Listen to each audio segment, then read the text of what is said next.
दोस्तों आप सभी का स्वागत है एम्बिशन नर्सिंग क्लासेस के चैनल पर।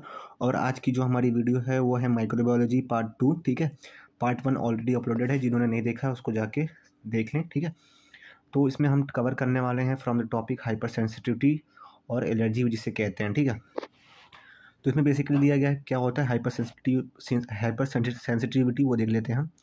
उसमें क्या होता है, abnormal overreaction to a foreign substance और antigen by body immune system is called as hypersensitivity और एलर्जी। ठीक है, तो इन शॉर्ट कोई भी एबनॉर्मल रिएक्शन किसी भी फॉरेन सब्सटेंस के लिए या एंटीजन का जो बाय बॉडी का होता है उसे कहते हैं हाइपर सेंसिटिविटी या एलर्जी।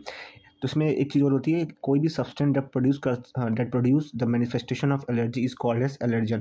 तो एलर्जन क्या होता है, कोई भी चीज़ जो मैनिफेस्ट कराता है आपको किसी पर्टिकुलर चीज़ के प्रति स्टिमुलस करता है एलर्जिक रिएक्शन, जिसमें रैशेस हो सकते हैं, वोमिटिंग हो सकती है, कोई भी सिम्टम्स हो सकते हैं, तो उसे कहते हैं एलर्जन। ठीक है, उसके बाद आता है third point, that is based on the time requirement it may be immediate, that is antibody mediated reaction, और एक और होता है दैट इज डिलेड रिएक्शन, जो कि सेल मीडिएटेड या लिम्फोसाइड मीडिएटेड रिएक्शन होता है। ठीक है, तो अब इसी का क्लासिफिकेशन है, उससे हम डिस्कस करेंगे। ठीक है, तो बेसिकली इनको 4 टाइप में डिवाइड किया गया based on the Coombs and Gell classification, जिन्होंने इनको क्लासीफाई किया था।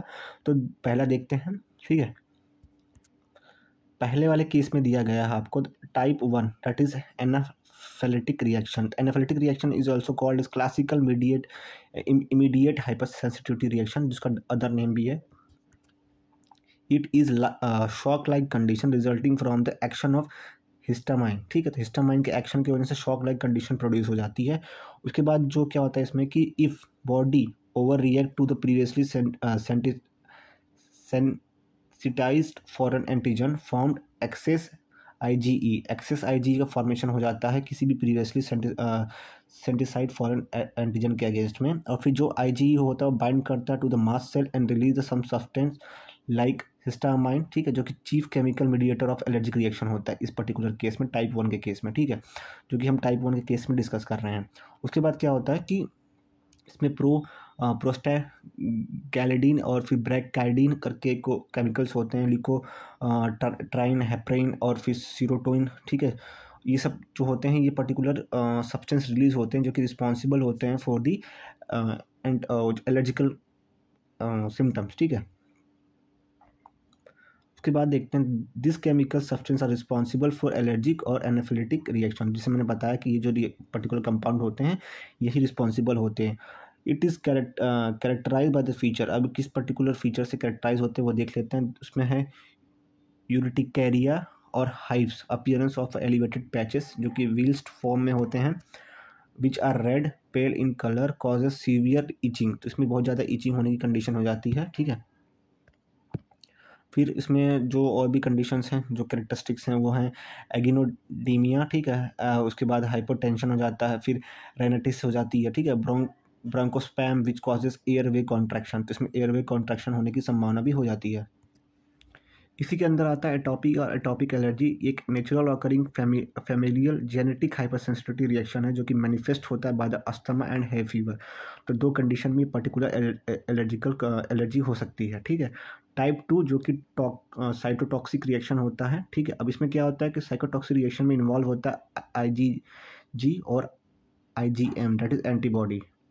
इन this reaction immunoglobulin binds to the surface of cell. इस रिएक्शन में जो इमोग्लोबिन होता है वो सेल के सर्फेस से बाइंड करता है, specially to the blood and destroy them. ठीक है, उनको डिस्ट्रॉय करने की कर देता है। ठीक है, उसके बाद का example are blood transfusion reaction, जिसमें haemolytic disease of newborn due to Rh incompatibility. तो आरएच की कॉम्पैक्टिबिलिटी की वजह से जो ये ब्लड ट्रांसफ्यूजन के अंदर में डिसीज भी होती हैं काफ़ी सारी। फिर उसके बाद आता है आपका type 3, that is immune complex reaction. In this reaction excess amount of antibody like IgM और आईजीजी आर प्रोड्यूस। ठीक है, which are attach to the foreign antigen and form the antigen antibody complex.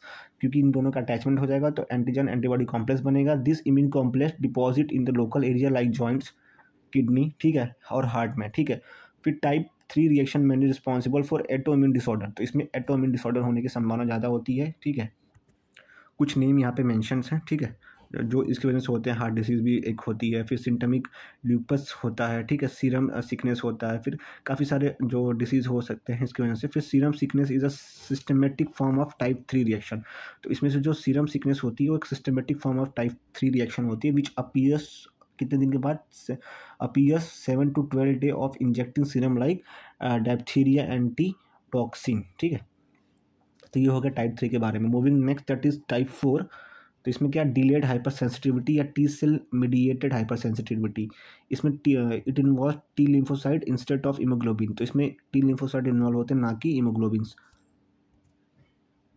On contact with the allergen like drugs और organ, the T lymphocyte produce lymphocytes। तो lymphocyte produce करते हैं। The lymphocyte attract granulocytes जो कि neutrophil, eosinophil, basophil होता है और generate करते हैं इन्फ्लेमेटरी एंड डिस्ट्रक्टिव रिस्पॉन्स। तो इनकी वजह से इनकी वजह से जो होता है डिस्ट्रक्टिव रिस्पॉन्स आ जाता है या तो इन्फ्लेमेटरी रिस्पॉन्स आ जाता है। It usually appears 12 to 74 hours after exposure to allergen. That's why it is called as delayed hyper sensitivity, क्योंकि इस पर डिले हो रहा है इसके रिस्पॉन्स में, इसीलिए इसको डिले हाइपर सेंसिटिविटी भी कहते हैं। फिर moving next, that example of type 4 reaction का है ऑर्गन रिजेक्शन, ठीक है, और फिर ट्यूबर्स क्यूलिन स्किन टेस्ट होता है, ठीक है। तो ये कुछ एग्जांपल्स हैं। अब इसका मैनेजमेंट कैसे होता है, अब तो मैनेजमेंट देख लेते हैं। तो मैनेजमेंट ऑफ ड्रग एलर्जी और hyper sensitivity reaction, to stop offending drug immediately. कोई भी ड्रग की जैसे होता है उसको तुरंत रोक दें। एडमिनिस्टर करना होता है हमें O2 लेवल, ठीक है, at high flow rate and give CPR if required. Administer injection adrenaline 0.5 mg, that is उसका डिल्यूशन में होगा 1:1000 डिल्यूशन 1 मोलर, ठीक है। रिपीट करना होता है 5 to 10 minute interval if patient is not improved. और फिर इसमें if anaphylactic shock is immediate life threatening administration injection adrenaline, that is 1:10,000 and 1:1 lakh dilution intravenously, ठीक है। हमें एडमिनिस्ट्रेशन करना होता है H1 रिसेप्टर ब्लॉकर और एंटीहिस्टामिन लाइक CPM, ठीक है, एंड सिट्रेजिन, ठीक है, जो कि 10 to 20 mg के में दी जाती है। एडमिनिस्टर करना होता है ग्लूकोक्लोटिसॉइड्स लाइक हाइड्रोक्रोस्टिसोन सोडियम, ठीक है, प्रीमाकॉट, जो कि होता है आपका 100 to 200 mg in type 2, 3 and 4 reaction. अब हम देखेंगे इन्फेक्शन के बारे में। तो इन्फेक्शन के बारे में स्टार्ट करते हैं। तो इसमें क्या होता है, पहला जो चीज़ है कि that is the lodgement and the manipulation of the microorganism into the host is called as infection. तो किसी भी पर्टिकुलर माइक्रोऑर्गेनिज्म का मल्टीप्लिकेशन या लॉजमेंट होना उसे कहते हैं इन्फेक्शन किसी भी होस्ट ऑर्गेनिज्म में। Pathogenicity means ability of microbial species to produce disease. अब पैथोजेनिसिटी कैसे डिसाइड होती है, किसी भी माइक्रो ऑर्गेनिज्म की पॉसिबिलिटी कि वो कितने ज़्यादा डिसीज़ को प्रोड्यूस कर सकता है। फिर एक होता है विरुलेंस, ठीक है, means ability of microbial strain to produce disease. इसमें क्या होता है, ability of microbial species to produce disease. इसमें माइक्रोबियल स्ट्रेन जो होता है, जैसे वायरस में भी काफ़ी सारे स्ट्रेन, बैक्टीरिया में स्ट्रेन होते हैं, वो स्ट्रेन पर्टिकुलरली कितना डिसीज प्रोड्यूस करना है उससे विरुलेंस पता चलता है। तो virulence is a sum of invasiveness, toxigenicity, फिर communicability, infecting dose and route of infection. तो ये पर्टिकुलर पाँचों कंपोनेंट को सम के रूप में देखा जाता है विरुलेंस को। फिर इसमें आता है आपकी, अब इसमें एक जो पर्टिकुलर ये इन्वेसिगनेस इन्वेसिवेनेस है, जो कि is ability of micro organism to spread into host. तो कितने तेजी से पर्टिकुलर होस्ट इन्वेसिग्यू हो रहा है और प्रोड्यूस कर रहा है localised lesions and infection and highly जो इन्वेगिसिव होते हैं ऑर्गेनिज्म कॉस्ट जनरलाइज इन्फेक्शन जो हाईली होते हैं, ठीक है। फिर उसके बाद आता है toxigenicity is ability to produce toxin and their effect on toxin में बी। तो दो टाइप के टॉक्सिन होते हैं, एक होता है एंडोटॉक्सिन और एक होता है एक्सोटॉक्सिन, ठीक है। तो एक्सोटॉक्सिन क्या होते हैं, are highly potent toxin which highly antigenic nature, so inactivate exotoxin are used as a basis for the diphtheria and tetanus vaccine, ठीक है। तो दो टाइप के होते हैं, एक होता है एक्सोटॉक्सिन, एक होता है एंडोटॉक्सिन। फिर एंडोटॉक्सिन क्या होता है, they are the lipopolysaccharide that is part of the cell wall of a gram negative bacteria. तो ग्राम नेगेटिव बैक्टीरिया के पार्ट होते हैं endotoxin. So it obtain only by the cell lysis of bacteria, it is weak antigenic nature में होते हैं। Communicability is ability of pathogen to spread from one host to another. तो इसमें जो communicability मतलब किसी भी डिसीज़ की स्प्रेड करने की एबिलिटी को हम कहते हैं कम्युनिकेबिलिटी। फिर क्लासिफिकेशन ऑफ इन्फेक्शन, अब इन्फेक्शन को क्लासीफाई किया जाता है बेसिकली प्राइमरी, सेकेंडरी और अपॉर्चुनिस्टिक, और एक होता है नोजोकोमियल इन्फेक्शन जो कि हॉस्पिटल में जनरली होते हैं। अब प्राइमरी इन्फेक्शन क्या होता है? इनिशियल इन्फेक्शन जहाँ पे micro organism is host primary infection, ठीक है, जहाँ पे इनिशियल इन्फेक्शन होता है। Secondary infection a new infection which occur when the host resistance is lowered by the pre existing infectious disease और अ प्राइमरी इन्फेक्शन, ठीक है। एग्जाम्पल के रूप में अगर देखें सेकेंडरी के केस में तो वो होता है bacterial pneumonia after influenza and pneumocystis carinii pneumonia, most common opportunistic infection in the AIDS and AIDS patient.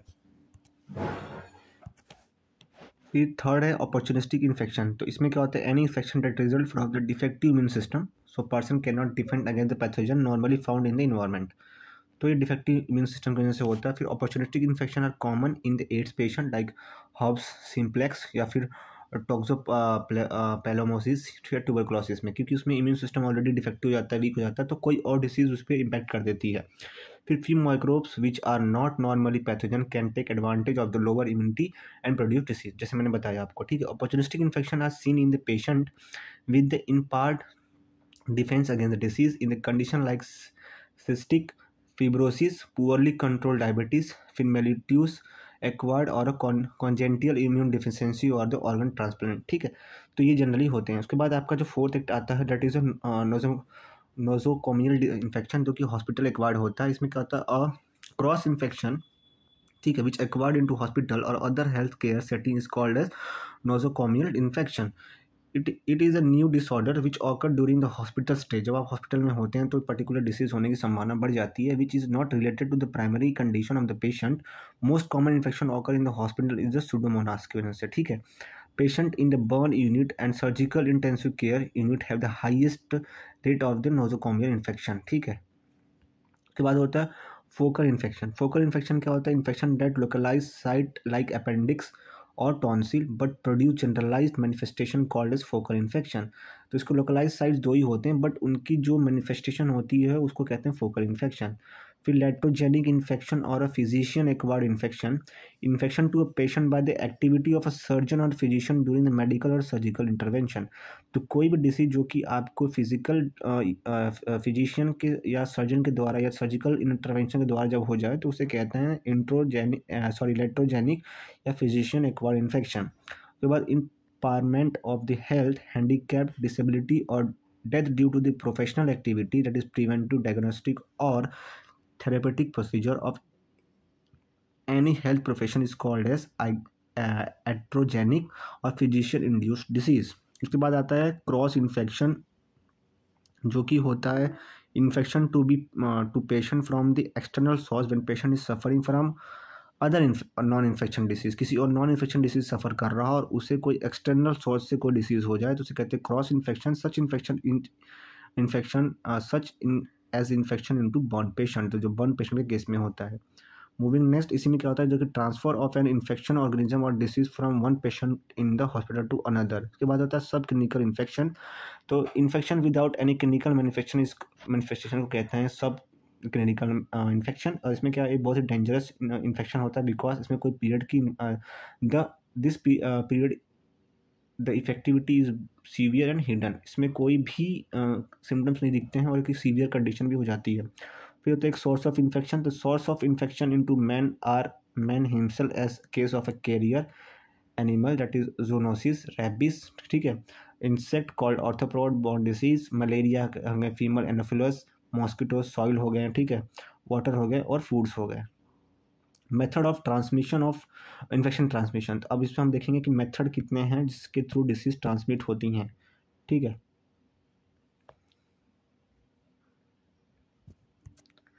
The method of transmission, method of infection transmission, the contact that is HIV, STD, ringworm, फिर inhalation में TB हो गया, measles हो गया, lumps हो गया, influenza हो गया, inoculation हो गया और फिर इंसेक्ट हो गए या फिर कॉन्जेंटियल हो गए। तो ये कुछ मेथड्स हैं जिसके थ्रू डिसीज ट्रांसमिट होती हैं। अब इसके बाद हम देखेंगे इम्यूनिटी, ठीक है। अब इम्यूनिटी के केस में हमें एक चीज़ ध्यान रखनी है कि इसमें टाइप्स की इम्यूनिटी होती हैं, बट हम पहले स्टार्ट करेंगे इम्यूनिटी क्या होती है। तो इम्यूनिटी का जनरल डेफिनेशन ये होता है कि resistance of a body against pathogenic agent is known as immunity.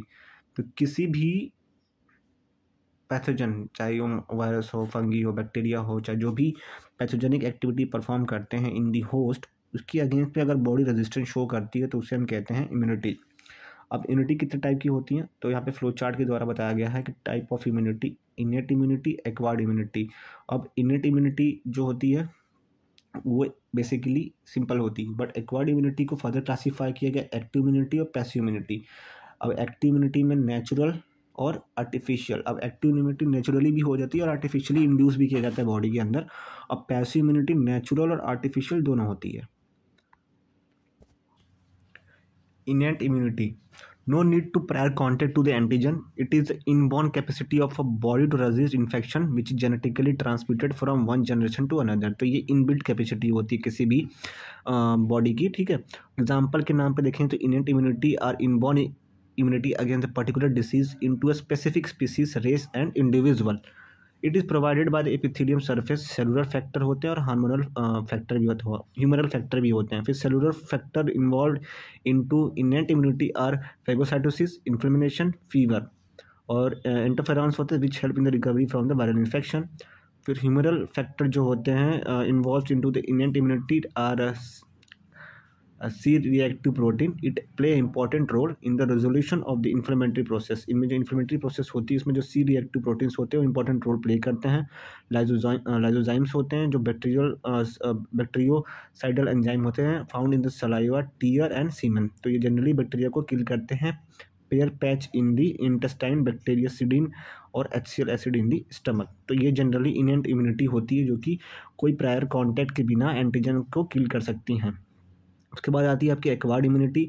The immunity acquired during the life time not inherent of an individual is known as acquired immunity. तो जो immunity acquired होती है for life time is called as acquired immunity. Generally दो type की immunity acquired immunity होती है, एक active immunity होती है, एक पैसिव इम्यूनिटी होती है। तो एक्टिव इम्यूनिटी क्या होती है? इट इज इम्यूनिटी और resistant developed by the body as a result of antigenic stimulation of the body. तो किसी भी डिसीज के प्रति रेजिस्टेंट डेवलप करना होस्ट बॉडी का को कहते हैं हम acquired immunity. It is used prophylaxis to increase resistant power before the attacking of the pathogen. तो जो प्रोफाइलेसिस को लेक्सिस होता है उसको इंक्रीज कर देती है resistance power. Both cell mediated and humoral immunity take part. They may have two type of active immunity. एक होता है नेचुरल एक्टिव एक्वायर्ड इम्यूनिटी और एक होता है आर्टिफिशियल एक्वायर्ड इम्यूनिटी। तो पहले देखते हैं नेचुरल एक्वायर्ड जो कि आपकी एक्टिव इम्यूनिटी होती है। इसमें क्या होता है? दिस इम्यूनिटी एक्वायर्ड और developed after a natural infection of a body. Example के रूप में यहाँ पे दिया गया development of the immunity against the typhoid, measles, chicken pox infection after a natural infection of the body by this infection. जैसे कि अगर किसी को एक बार चिकन पॉक्स हो जाता है तो उसको दोबारा चिकन पॉक्स होने की प्रोबेबिलिटी कम हो जाती है, क्योंकि ये नेचुरली एक्टिव इम्यूनिटी शो करती है, ठीक है। उसके बाद होता है आपका आर्टिफिशियल एक्वायर्ड इम्यूनिटी, जिस केस में दिस इम्यूनिटी एक्वायर्ड और develop artificially by the vaccination. तो कोई भी चीज़ को हम अगर एक्टिव इम्यूनिटी देते हैं जो कि वैक्सीनेशन के थ्रू दिया जाता है उसे कहते हैं acquired active immunity. Life killed और टॉक्साइड वैक्सीन का नाम होता है। एग्जाम्पल के रूप में देखें development of immunity against polio, TB और BCG वैक्सीन। तो ये कुछ एग्जाम्पल्स हैं। उसके बाद आपका आता है पैसिव एक्वायर्ड इम्यूनिटी। तो इसमें क्या होता है? In the passive immunity body cell do not take any active part in the production of antibody and the person is only immunized, ठीक है, by the prepared or the ready-made antibody from the host। तो जो host के अंदर already जो antibody produce होती हैं वो प्रोड्यूस होती हैं और वो पर्टिकुलर डिसीज से फाइट करने में हेल्प करती है। This immunity is temporary and gives less effective protection without the immunological memory. ये थोड़ा सा लेस इफेक्टिव होता है बिना कोई इम्यूनोलॉजिकल मेमोरी के वर्क करता है। It is used in the treatment of acute infection and the immunodeficient host. Only humoral immunity involved होती है इसमें। There are two type of passive acquired immunity। एक होता है नेचुरल पैसिव इम्यूनिटी और एक होता है आर्टिफिशियल पैसिव इम्यूनिटी। तो अभी नेचुरल केस देखते हैं। तो नेचुरल केस में क्या होता है? The transmission of antibody from mother to foetus through the placenta, that is IgG, and through the milk और colostrum of the mother IgA। तो ये जो होता है नेचुरल पैसिव इम्यूनिटी होती है, जो कि from mother to the child transfer होती है थ्रू द फीटस और थ्रू द मिल्क। उसके बाद आपका आता है artificial passive immunity. This immunity is produce in the host by giving injection to the readymade antibody. इसमें रेडीमेड एंटीबॉडी होता है, उसको होस्ट के अंदर हम इंजेक्ट करते हैं। दिस इम्यूनिटी इफेक्टिव होता है बस 10 दिन तक। They are antitoxin serum produce by injecting of the toxoid into host like ATS anti tetanus serum, फिर डिप्थीरिया एंटीटॉक्सिन, और एक और होता है IVIG, ठीक है। फिर उसके बाद एक और ऑप्शन है डेट इज कॉन्वेलेंस सीरम, ठीक है, also use for the artificial passive immunity, इसको भी उसके लिए यूज़ करते हैं। उसके बाद अगर हम देखें तो इस वीडियो के लिए लास्ट जो टॉपिक हम ले रहे हैं that is classification of immunity based upon the development and the cell development, ठीक है, immunity based on the development and cell involvement, sorry हाँ। तो पहला इसमें है आपका सेलुलर इम्यूनिटी और सेल मीडिएटेड इम्यूनिटी।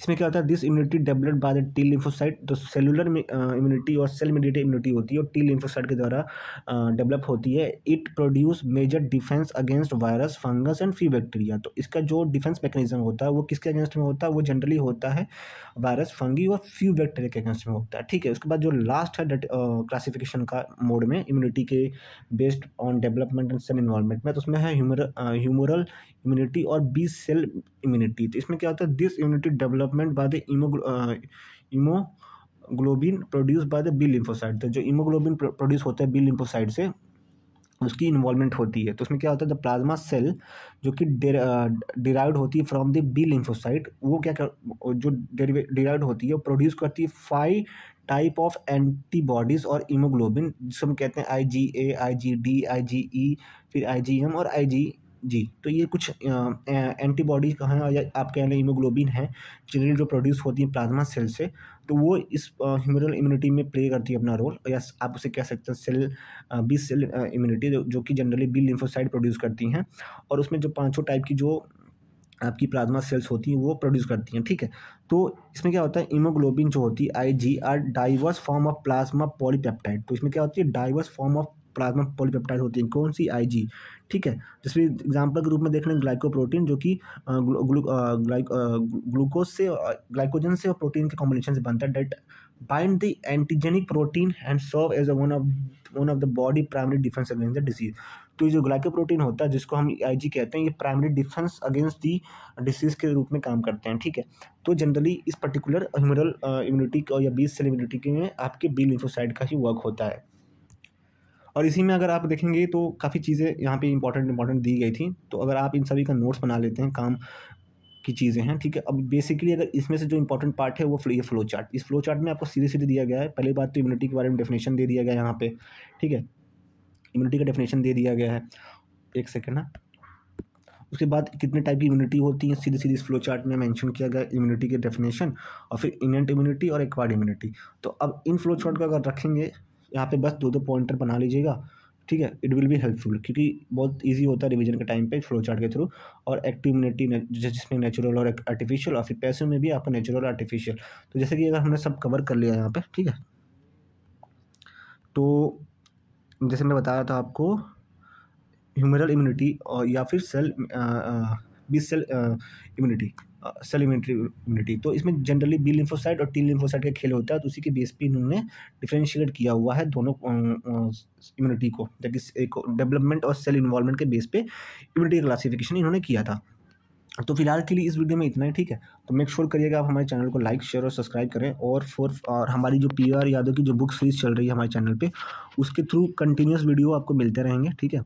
और MCQ अपलोड होते रहेंगे, और आपके जो भी पेपर और एग्जाम आ रहे हैं उनको टारगेट कर रहे हैं उनको आप यहाँ से कवर कर सकते हैं, इवन थियरी प्लस MCQ, ठीक है। तो मेक श्योर आप हमारे चैनल को शेयर और सब्सक्राइब जरूर करें। और हमारे वीडियोज़ के अंदर जो भी इंपॉर्टेंट कंटेंट है वो हम PDF के फॉर्म में यहाँ पे ऑलरेडी शेयर आपको टीच करते हैं, इवन आपको नोट्स की फॉर्म में आप इसे नोट डाउन कर सकते हैं, ठीक है। तो thank you guys, thank you so much.